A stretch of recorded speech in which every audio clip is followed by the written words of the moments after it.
Every morning at exactly 6 a.m., the same man walked into the big glass building. He wore old black shoes, gray pants, and a faded blue shirt. In his hands, he pushed a mop and a cleaning cart. His head was always down. He never spoke unless someone spoke to him first. Most people didn't even know his name. They just called him the janitor. The company was full of smart people, engineers, designers, computer experts. They built software, machines, and apps that were used all over the world. They were proud of their jobs.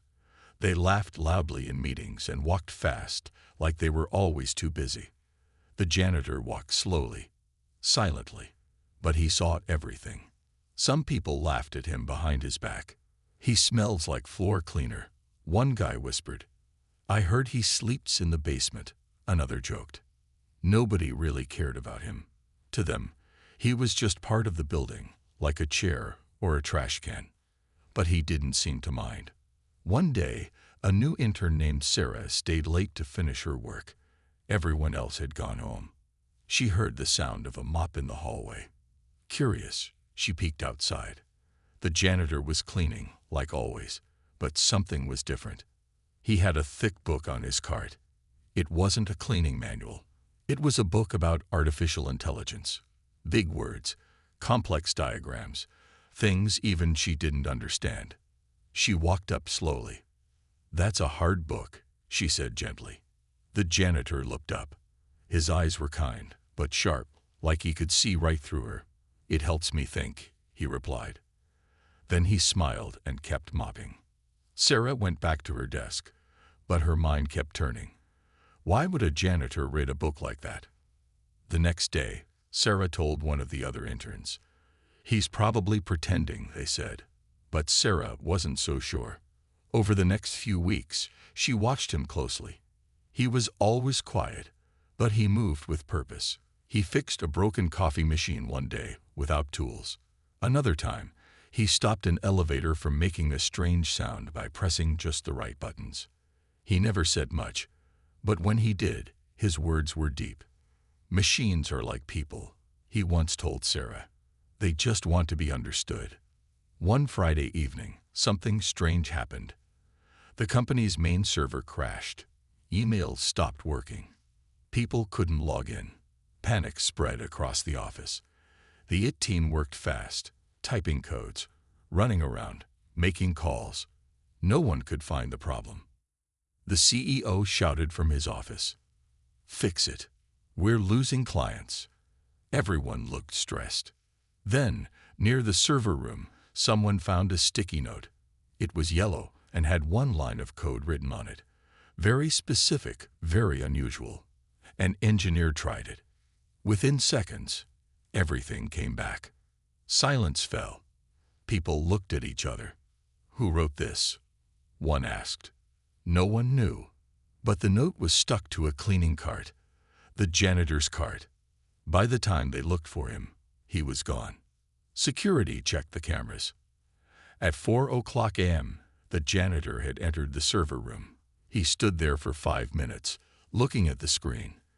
Then he walked out, leaving the note behind. Some people started whispering. How did he know what to do? Why was he even near the servers? Is he spying on us? But Sarah just smiled. "He's not what you think," she said quietly. "He's more." The janitor returned the next day, just like always. He mopped the same floor, took out the same trash. But now more eyes followed him in the hallway. People began to notice things, how he walked, how he listened, how he looked at the machines like he could hear them talking. No one had answers, but one thing was clear. The man with the mop had a secret, and whatever it was only the beginning. It started with a beep, then another. Then everything went dark. The office lights stayed on, but the computer screens all turned black. Emails stopped loading. The company's main software, which handled millions of dollars every day, had frozen. Panic spread like fire. "Restart the servers," one IT guy shouted. "Call the head engineer," someone else yelled. People ran to each other's desks, confused and scared. The company had never experienced a total shutdown before, not like this. In the middle of the panic, the janitor mopped quietly in the corner. Nobody noticed him. Not yet.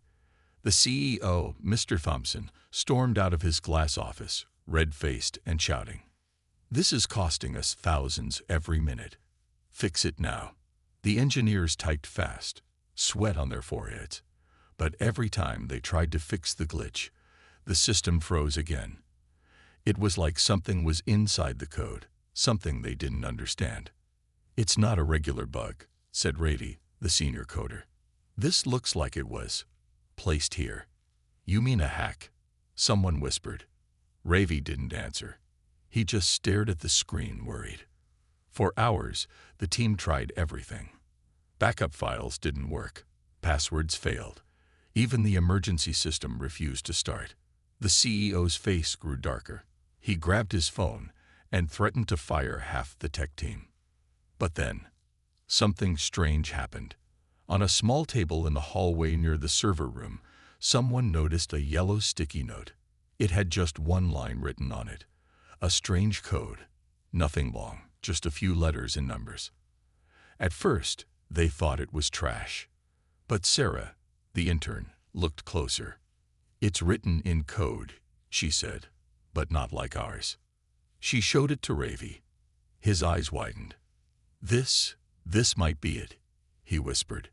He ran to the main computer, typed the code exactly as it was written on the note, and pressed enter. Everything flashed. Then, slowly, one by one, the screens came back to life. Emails returned. The software restarted. Clients were back online. The office erupted in cheers. People clapped. Some even hugged. The CEO smiled for the first time all day. But the joy didn't last long. Ravi turned to the others. "Who wrote this?" No one answered. They checked the handwriting against all the engineers.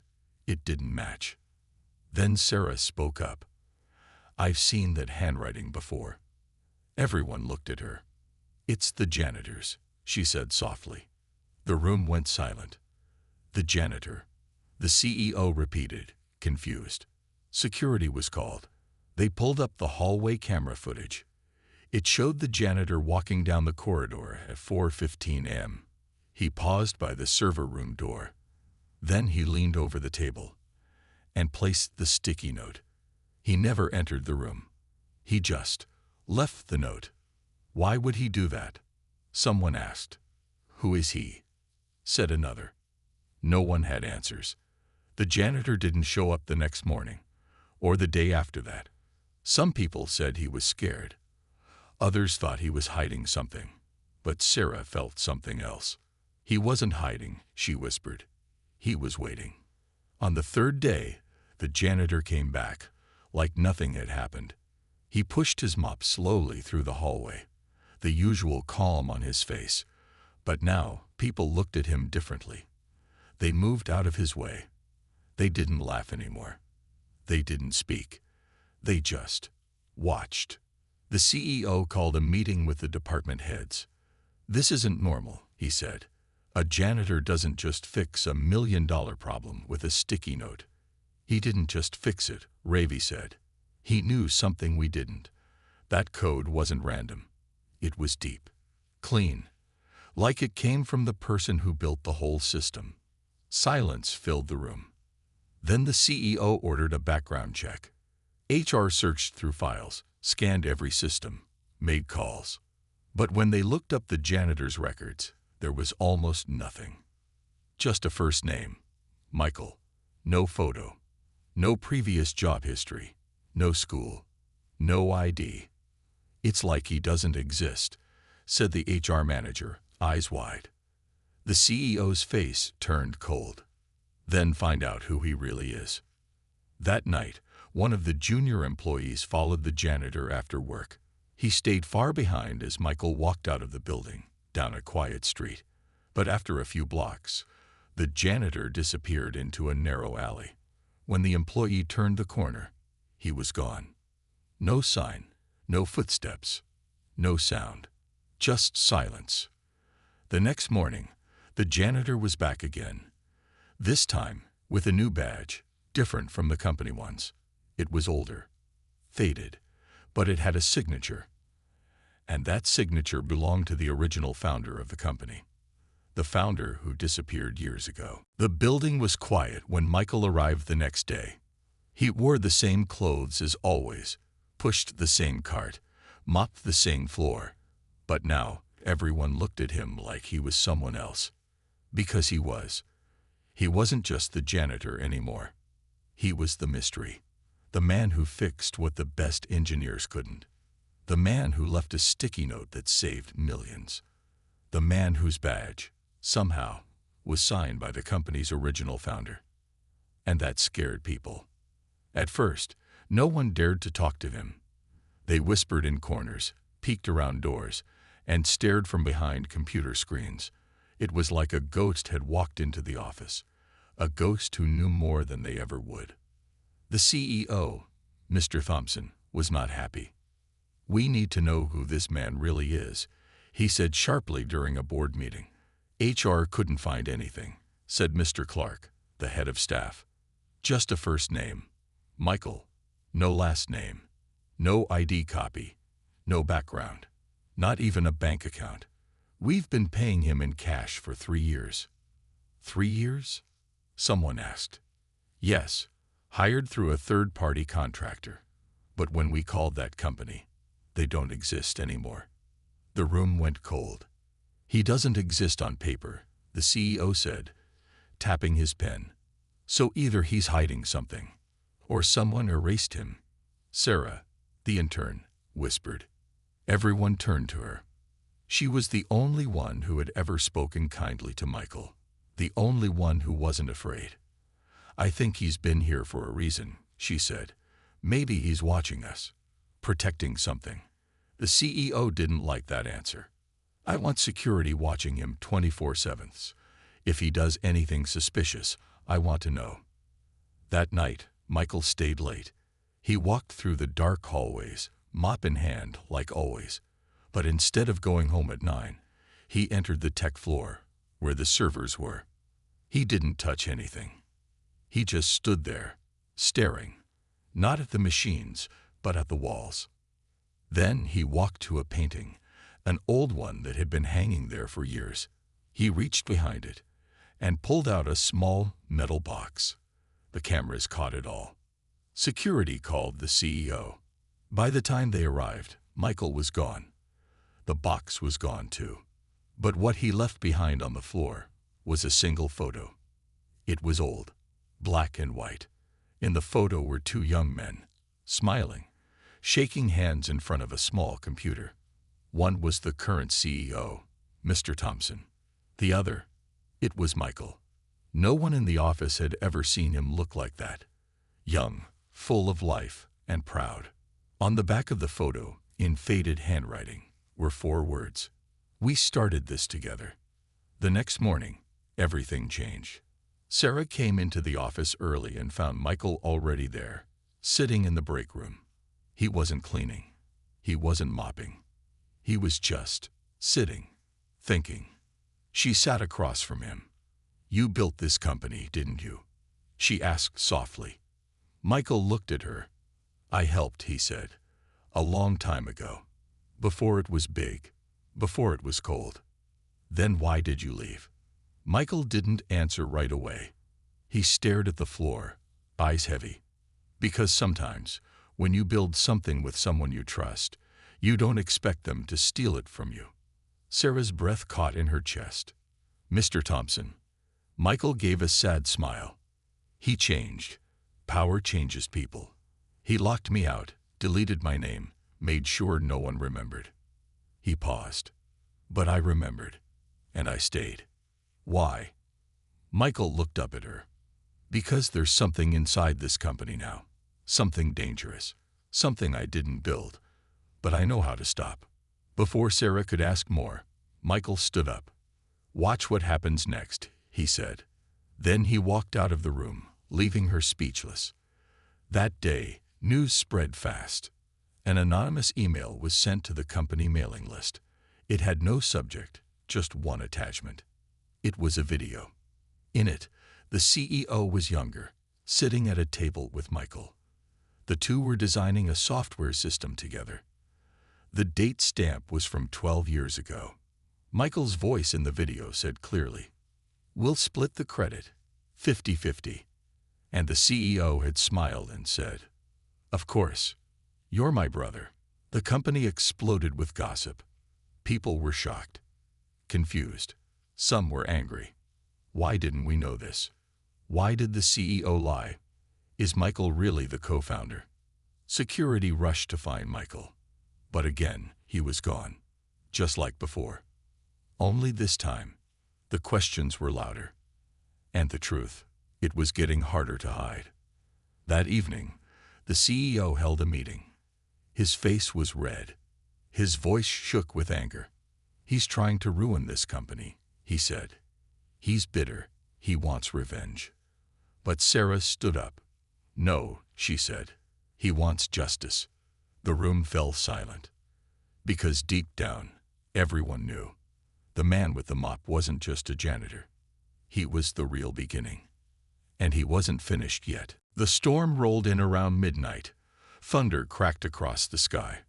Rain slammed against the tall glass windows of the building. Most of the employees had already gone home, but the tech team stayed behind. They had orders from the CEO. Find Michael. Erase him from the system. Fear filled the air. Security guards patrolled the halls. Cameras watched every door. Passwords were changed. Firewalls were raised. It felt like a battle was coming. And it was. At exactly 12:34 am, the first alarm sounded. VET, VEET, VEK. Red lights flashed across the screens. One by one, systems started failing. Files disappeared. Hard drives locked themselves. Emails exploded with error messages. "We're under attack." Ravi, the senior coder, shouted. "What's happening?" yelled Mr. Thompson, the CEO, over the phone. Ravi's hands flew across his keyboard. "It's a hack. But it's coming from inside the building." Security raced to check every office, every corner. But Michael was nowhere to be seen. Or so they thought. Hidden deep inside the building, past locked doors, past forgotten storage rooms, there was an old server room. It was dusty, cold, and dark. Most people didn't even know it existed. Michael did. He sat quietly in front of an ancient computer, one that still ran on systems he had built long ago. His hands moved calmly, typing in codes faster than any of the current engineers could understand. On his screen, he watched the company's system like a doctor watching a sick patient. He wasn't destroying it. He was cleaning it. Code after code, he stripped away the programs the CEO had added, programs designed to steal user data, to spy on employees, to fake numbers for investors. Michael's face was sad but firm. "This is not what we built," he whispered to himself. He remembered the early days, when it was about dreams, about helping people, about creating something beautiful. Before greed poisoned everything. Now he was here to finish what he started, no matter the cost. Upstairs, panic grew. "We've locked down all the mainframes," shouted one tech. But another shook his head, pale. "It doesn't matter. He's already inside." "How?" the CEO roared. "He knew the old systems," whispered Sarah, who stood at the back of the room. "He built them. He's part of this place more than any of us." Mr. Thompson's face twisted with anger. "Then cut the power. Shut it all down." The order was given. Lights blinked. Screens blacked out. For a few seconds, everything fell into total darkness. But when the emergency lights flickered back on, the main screen showed one thing. A message. Simple, clear, unstoppable. "You still. You lied. Now you ain't at swear." Underneath, there was a file ready to open. It was labeled, "The Truth." The CEO's hands shook. "Don't open it," he ordered.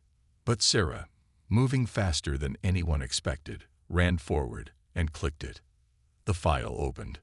Hundreds of documents poured onto the screen. Emails, bank transfers, contracts, private messages, all proving that Mr. Thompson had stolen millions from his own employees, lied to investors, crushed competitors unfairly, and silenced anyone who got in his way. The truth hit like an earthquake. People gasped. Some cried. Some shouted, "He's a fraud. He ruined people's lives. How could he?" The CEO stumbled back, pale as a ghost. "This is fake," he muttered. "It's fake." But nobody believed him anymore. Michael had made sure of that. Meanwhile, Michael stood quietly at the edge of the building, watching from a hidden camera feed.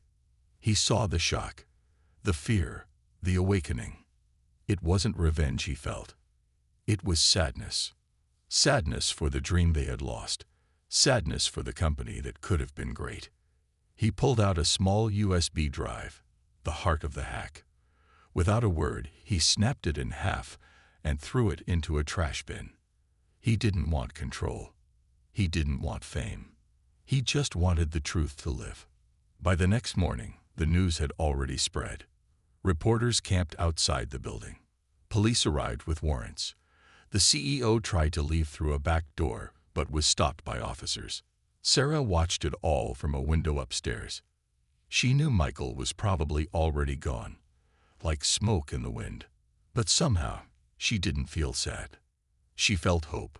Because sometimes justice doesn't come from loud voices or strong hands. Sometimes it comes quietly, from a man with a mop. In the basement, where few people ever went, there was a locker. Inside, folded neatly, was a faded blue shirt, a pair of old black shoes, and a mop leaning against the wall. Taped to the mop was a small note. "It was never about me. It was always about the truth. Michael." Sarah smiled through her tears. He had done what no one else could. He had reminded them all of what really mattered. It started with a single post.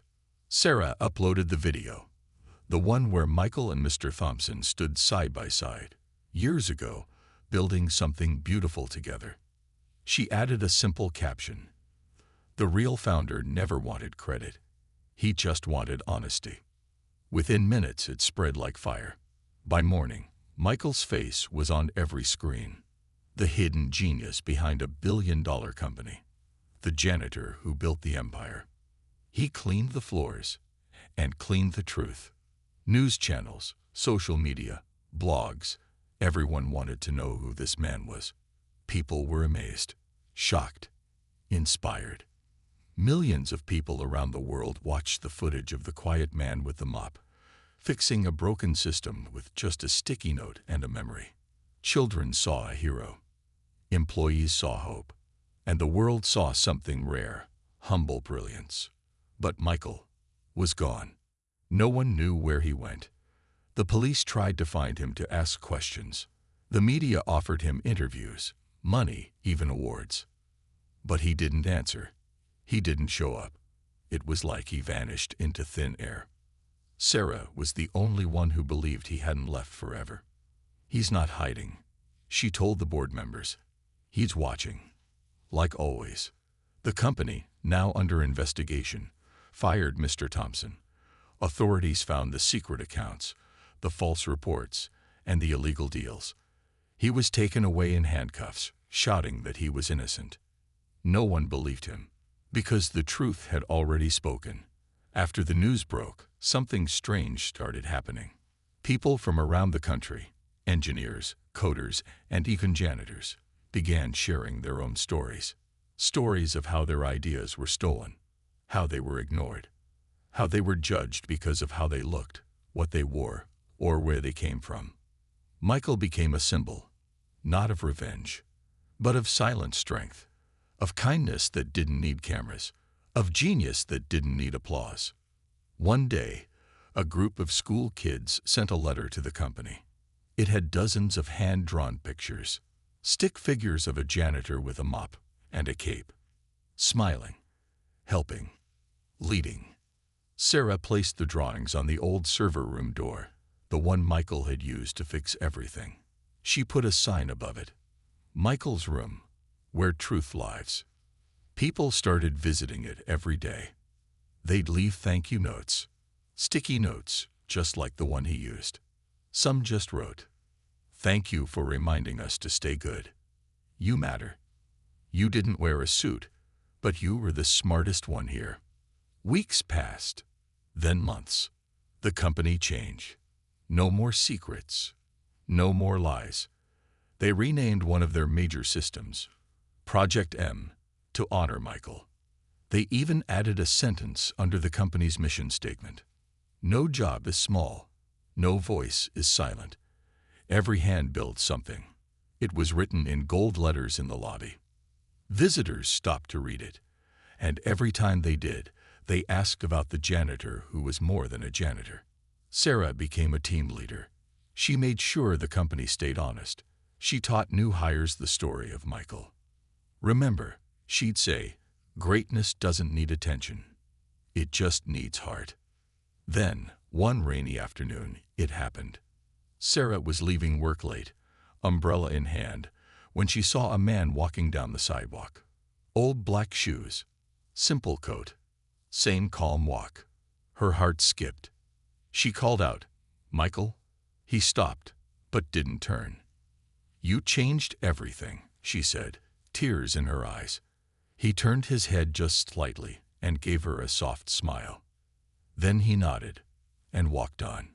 She watched him disappear into the streetlight glow, her heart full. She didn't follow. She didn't need to. He had done what he came to do, and the world had finally seen him. That night, Sarah opened a message that had no name, no sender, just one line. "The real work is in the shadows. Keep building what's good." She smiled, because now she understood. Michael didn't need the world to know him. He just needed the world to remember what he stood for. 3 years had passed. The company was stronger, more honest, and full of new faces. But the story of Michael, the janitor who changed everything, still lived in the hearts of everyone who worked there. Especially one boy. His name was Jaden. He was just 16, a high school kid with big dreams and tired eyes. His mother worked nights. His father had passed away when he was little. Money was always tight. So when he got the chance to work as a part-time cleaner at the same company where Michael had once mopped the floors, he said yes immediately. "It's just janitor work," his mom said gently. Jaden smiled. "Maybe, but maybe it's more." The first day, Jaden was nervous. He wore shoes that were too small and a shirt that was too big, but he walked through the tall glass doors with pride. He pushed his cart quietly, cleaned tables, emptied bins. No one really noticed him, until he found the room. Michael's room. It had a plaque outside now, "Where Truth Lives." Inside, there were sticky notes all over the walls. Old ones, new ones, messages from people all over the world. Jaden walked slowly inside. He saw drawings, thank you cards, and one single photo in a glass frame. It was Michael, holding a mop, standing in front of the server room. His face was calm, strong, kind. Jaden stood there for a long time, and something inside him changed. Days passed. Every night after cleaning, Jaden would sneak into Michael's room. He'd sit on the bench, pull out his notebook, and sketch machines and ideas. He loved computers but never had one of his own. He had dreams of becoming a coder one day, but dreams felt heavy when life was hard. One night, Sarah saw him there. She had grown into a leader now, kind, wise, and respected. She walked in quietly and sat next to him. "You like this room?" she asked. Jaden nodded quickly. "It feels safe." Sarah looked at his notebook. "You draw systems." Jaden blushed. "I try. I want to make things that help people, like Michael did." Sarah smiled. "He would have liked you." She stood, then turned back and handed him a small silver badge. "Come early tomorrow. There's something I want you to see." The next morning, Jaden arrived before sunrise. Sarah took him to the 14th floor, the tech lab. It was full of lights, screens, and quiet thinkers. Jaden had never been up this high, never imagined a place like this. "This is where we build," Sarah said, "and you're going to learn." Jaden's eyes went wide. "Me? You don't need a fancy degree to belong," she said. "You just need heart, and you've got it." From that day, after finishing his janitor work, Jaden stayed late and learned. Sarah gave him access to old systems, the ones Michael had built, the ones no one touched anymore. But Jaden understood them.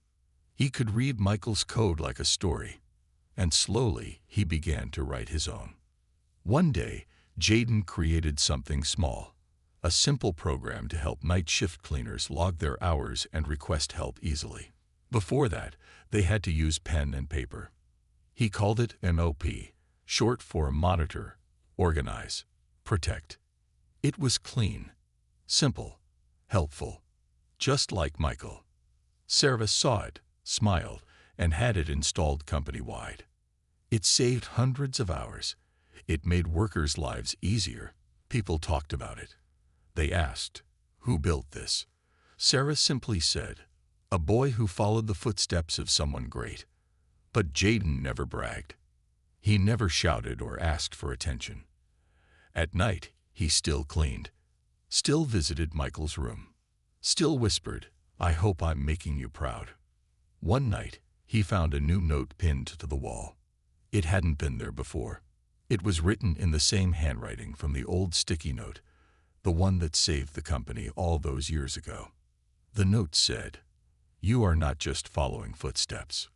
You are leaking your own." Jaden froze. He looked around, but the room was empty. Still, he smiled. He folded the note and placed it in his pocket. Weeks later, Jaden was invited to speak at a company event. He stood nervously at the front, in a shirt 2 sizes too big again. People clapped. Not because he was rich, not because he was famous, but because he reminded them of Michael. He looked out at the crowd and said, "I used to think I didn't belong in a place like this, that someone like me, who cleans floors, can't build great things. But I was wrong, because greatness isn't about where you sit. It's about what you carry in your heart." The room went silent. Then it exploded with applause. That night, Jaden walked past Michael's room again. And just for a second, he thought he saw someone inside. Old black shoes, a calm smile. Then he blinked, and the room was empty. But Jaden wasn't afraid. He felt peace, because he knew Michael never really left. He had just passed the mop to the next one brave enough to carry it. The sun rose slowly that morning. The office was quiet. The halls were clean. Sticky notes still decorated the wall in Michael's room, some faded with time, others fresh with hope. People passed by in silence, always stopping, always remembering. The company had changed forever, not because of a CEO, not because of a powerful investor, but because of a man with a mop. Jaden stood in front of a full crowd. He was no longer a janitor. He wore a plain black shirt and jeans, but he stood with quiet strength, just like Michael once did. Today was a special day. It had been 5 years since Michael had vanished. The company had declared it Founders' Day, but not for the man who once called himself CEO. It was for the real founder, the one the world almost missed. Jaden was the guest speaker. But he didn't walk up to the microphone with pride. He walked slowly, thoughtfully, the way Michael would have. He looked at the audience. Some were young, some were old, some were coders, some were cleaners, some were interns. But all of them were quiet, waiting, listening. Jaden took a deep breath. Then he spoke. 5 years ago, a man walked into this building with a mop. He didn't wear a badge. He didn't sit in a corner office. He didn't have a LinkedIn profile or 1 million followers, but he had something else. He had truth. He had kindness. He had vision. Jaden paused. People leaned in. I never met Michael in person. Not really. I only saw him once. But every single day, I feel like he's walking with me. When I pick up my tools, when I write code, when I stop to help someone who's being ignored, I hear his voice. Build something good, even if no one claps for you. The room fell silent. He never wanted power. He never asked for a title. He gave the world something better. A reminder that quiet people can change everything. There were tears in the room. Some people clapped softly. Some simply bowed their heads. Even the highest leaders in the company wiped their eyes. Jaden stepped away from the mic. But he wasn't finished yet. He walked over to the side of the stage. A curtain dropped. Behind it stood a statue. It wasn't made of gold or silver. It wasn't big or fancy. It was a simple life-sized bronze figure of Michael, holding a mop in one hand and a folded piece of paper in the other. The famous sticky note. At the base, a plaque read, *** Michael. He never wanted to be remembered. So we will remember him forever. ***. The crowd rose to their feet. It wasn't loud. It wasn't wild. It was quiet, like Michael. But it was full of love. Later that night, Jaden sat alone in Michael's old room. He looked around at the notes on the wall. So many words, so many voices, all inspired by one man. He reached into his pocket and pulled out something new, a notebook. He wrote, "Dear Michael, I don't know where you are, but I want to thank you. You gave people like me a reason to dream. You showed the world that power isn't about loudness or suits or money. It's about truth. It's about standing quietly when no one claps and doing the right thing anyway. I promise to keep building what's good. I promise to carry your story, not for me, but for everyone who thinks they're invisible. You made us visible." Jaden stood up and walked out of the room. But just as he reached the door, he turned back and smiled. Someone had left a sticky note on the bench. It said, "Still watching, still proud." He didn't cry. He just nodded. Because he knew Michael's legacy had never been about power. It was about reminding the world that even in silence, even in shadows, greatness lives. And sometimes it holds a mop. 20 years later, the world had changed. Technology was faster. Buildings were taller. Companies came and went like waves.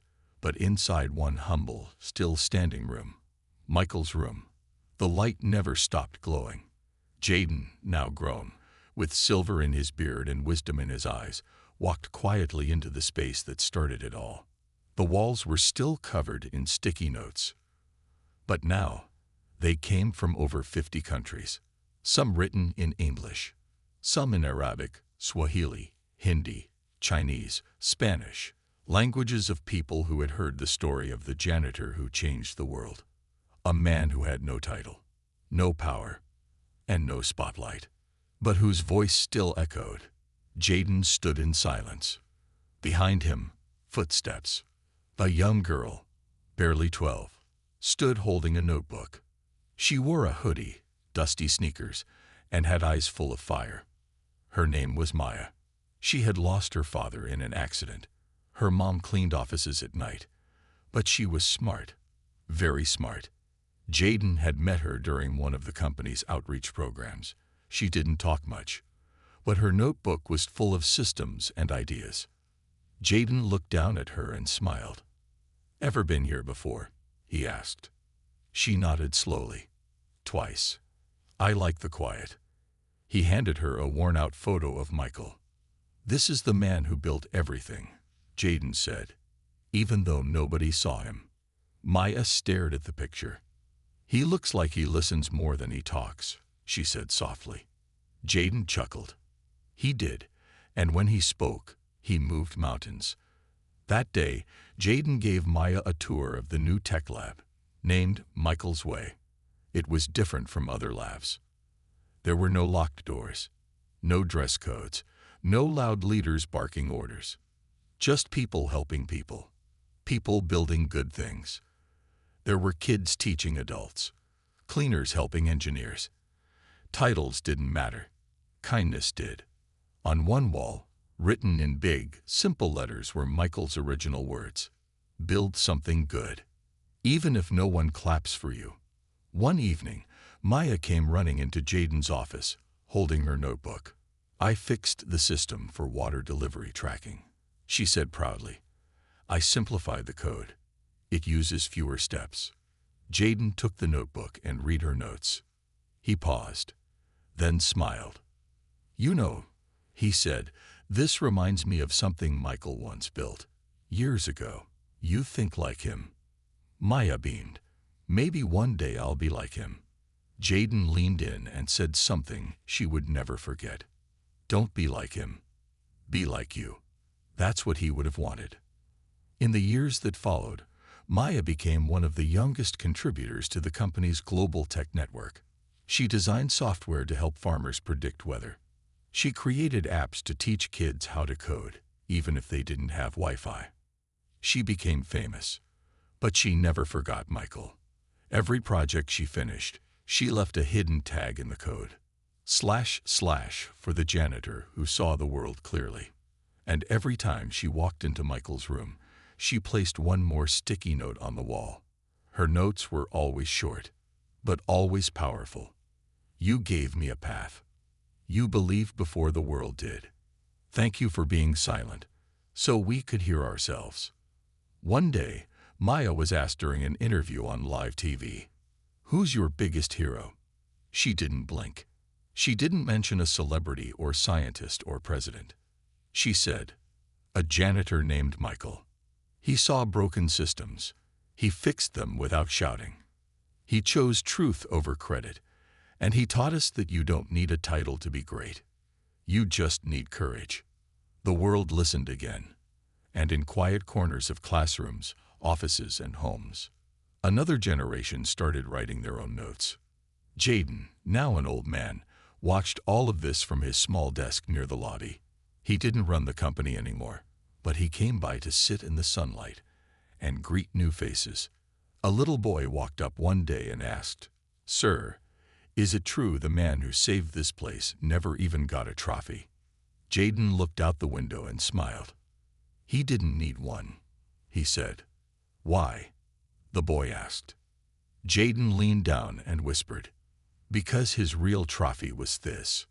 You're still here. You're still dreaming. And you still believe good people matter." That night, someone left one last sticky note on Michael's statue. No one knew who wrote it, but it said everything. Asterisk, asterisk, the janitor didn't change the company. He changed the world. And the world remembered. Asterisk, asterisk,